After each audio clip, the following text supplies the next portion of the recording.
Jā, kas Latviju ved, manuprāt, uz bankrotu? Jāsaka, ka es ar to vārdu bankrotu saprotu tādā bišķi plašākā nozīmē, ne tur ekonomiski, finansiālā, kas būtu tur valsts parāds.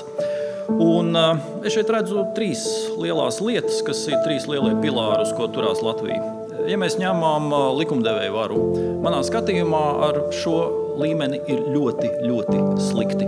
Viens ir tas, ko mēs redzam publiskajā telpā. Man pašam ir nepastarpināta pieredze, kur dažkārt man bijis jāuzstājās kaut kādās Saeimas komisijās, un tad tu redzi tos cilvēkus, es interakcijā. Un tā atskārsme ir, ka lielākai daļai no viņiem tur nevajadzētu atrasties, jo viņi vienkārši tur nekvalificējās.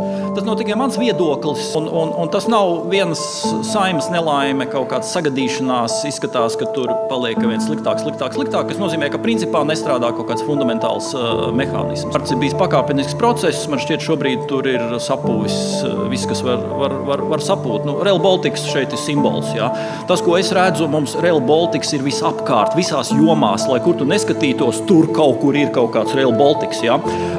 Tiesu vara, ar to man bijusi mazāka saskarsme, bet varbūt ar kādu no klātsošiem redzējis, Jurģis Liepnieks ir izlicis tagad YouTube'ā smuks video par to savu tiesas prāvu, kas tur un kā. Ja? Un tas saskanā arī ar to, ko kādreiz citi kaut ko runā, ko tur Lato Labs ziņoja. Ja? Pastieties tos pašu Liepnieka video. Ja? Tas ir finišs. Jā. Tā vienkārši nedrīkst būt. Un, protams, var sagadīties ar vienu cilvēku, kaut kādu vienu sastāvu, jā, bet tur ir stāsts par gadiem. Jā. Visbeidzot, mēdīju vara, tas ir pilārs, mēdīju konstruē realitāti.